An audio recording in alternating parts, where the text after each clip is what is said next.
hayaay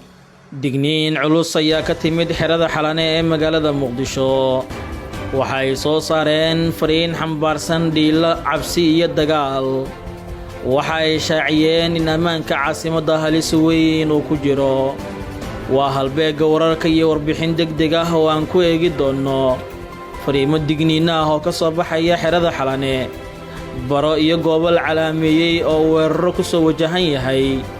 iyo dhowr iyo 10 su'aalood oo shacabka caasimadda ay isweydiinayaan oo la xiriirta meelahan la qarxinayo qaraxyadan caasimadda soo gelaya iyo sababta hadda lagu hortagi la'yahay oo falka marka uu dhaco kadib ay ciidamadu yimaadaan waa su'aal maanka daalinaysa jawaab si aan loo haynin warbixinteennan ayaan daawade kugula wadaagi doonnaa waxyaabaha sababta u ah amni darida ku soo kordhaysa caasimadda muqdisho isbaryaaca hay'adaha amniga iyo kala shaki weyn oo xitaa ka dhex taagan saraakiisha hoggaamisa ciidamada warbixinteennan ayaan ku falanqayn doonnaa balse marka hore sii shargaree muuqaalkan oo laygna saar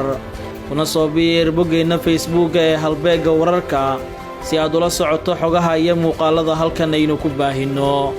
waa hagaag aynu ku horrayne xeyndaabka xalane oo ah halka ay degan yihiin shisheeyaha iyo ajaanibta dalkeennan deegaansaday ayaa soo diray fariimo muujinaya weeraro iyo qalqalgelin cabsi ama amni oo ku soo wajahan gudaha magaalada muqdisho ee caasimadda Soomaaliya xafiiska nabadgelyada qaramada midoobay ee ku dhex yaalla gudaha xerada xalane ayaa soo saaray digniin ku saabsan weeraro ay suuragal tahay inay al-shabaab ka geystaan qaybo ka mid ah caasimadda muqdisho goobaha laga cabsida qaba in weeraradaas ay ka dhacaan ama kooxdan ay weeraraan ayay sheegeen dadka ku sugan xerada xalane ee iyagu markasta dadkeenna cabsigelinta soo diraya haddana si weyn iyaga xitaa looga shaki qabo meelaha ay soo calaamadeeyeen waxaa ka mid ah Elite Hotel, Kilometer 4 Checkpoints, SYL, Dorbin, sidoo kale dabka area, Jazeera Hotel, Lida Beach, Maka al-Mukarrama Road, Villa Somalia, checkpointiska ku yaalla iyo sidoo kale Nisa Checkpoints waa 10 goobood oo baro control ay u badan yihiin kuwaas oo ay sheegeen xubnaha jaanibta ee xalana ku sugan in maalmahan soo aadan ay suuragal tahay in weeraro ay ka geystaan kooxda al-shabaab fariintan digniinta ah ayaa loo diray shaqaalaha UN-ka ee ku sugan muqdisho waxaana sirdoonka Soomaaliya la wargeliyay inay feejignaan sameeyaan si looga hortago weeraro ka dhaca magaalada muqdisho balse fariimahoodu waxa ay cabsigelin iyo qalqal weyn ku abuurayaan shacabka caasimadda oo dhibanayaal u ah amni darri nolol aad u liidata iyo canshuur fara badan oo markastaahi laga qaadayo sidoo kale dhowr jeer oo digniin la bixiya ayaa laga hortagi waayey qaraxyo ka dhacay caasimadda waxaana hadda soo baxaya xogo xasaasi ah oo tilmaamaya in al-shabaab ay garab iyo gaashaan ka haystaan xubno ka tirsan dowladda sida ay caddeeyeenba kuwa hadda soo diray warqadan ee ku sugan xerada xalane waa la kala shaqaysanayaa balse shacabka ayaa kuwa noqonaya dheri labada dhinac ka gubanaya dowladduna ilaa hadda muuqato tallaabo amni oo ay qaadayso iyo isbeddel ama xilka qaadis ay ku samaynayso saraakiisha dayaca amni samaynaya muqdisho amnigeedu waa uu sii xumaanayay bilihii la soo dhaafay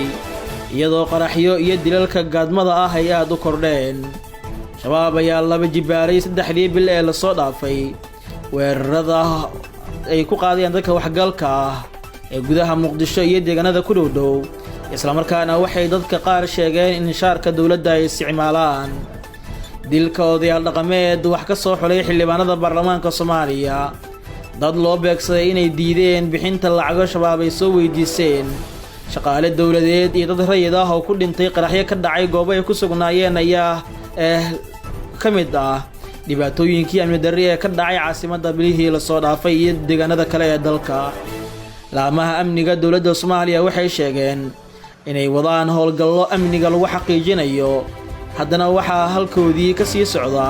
dhibaatada shacabku ay la kulmayaan haddaba daawadow aan kula wadaago xogta ee 4 sabab ayaa dhibaato u ah ama qayb ka ah amni darrida baahsan ee ka jirta caasimadda muqdisho iyo inay kordheen bilihii la soo dhaafay qodobka koowaad sirdoonka dharcadka ahaa ee Nisa oo meesha laga saaray qaarkoodna hubkii laga dhigay mana jirto xitaa in isxilqaan iyo shaqooyinkooda ay qabanayaan oo dhankaas waxaa ka jira habacsanaan weyn oo ciidankii la dhihi jiray ilaalada shacabka waxay muuqataa in shaqadoodii gaabis ay tahay. waa qodobka labaade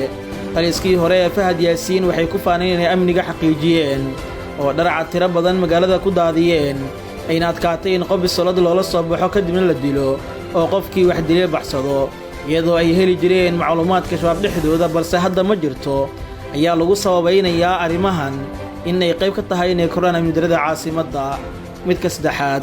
waxaa kordhay isbuucidii lasoo dhaafay kala shakiga saraakiisha wardoonka hay-adda NISA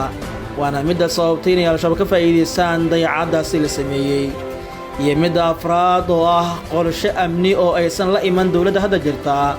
waxaana dadka qaarkood ay sheegayaan in xaaladda ay ugu wacan tahay madaxda dalka oo aan weli diyaar u ahayn la dagaalanka kooxdan. daawada fikirkaaga adigu waa inoo muhiim kuna reeb qaybta hoose ee commentiska tan iyo kulan dambe nabadgelyo.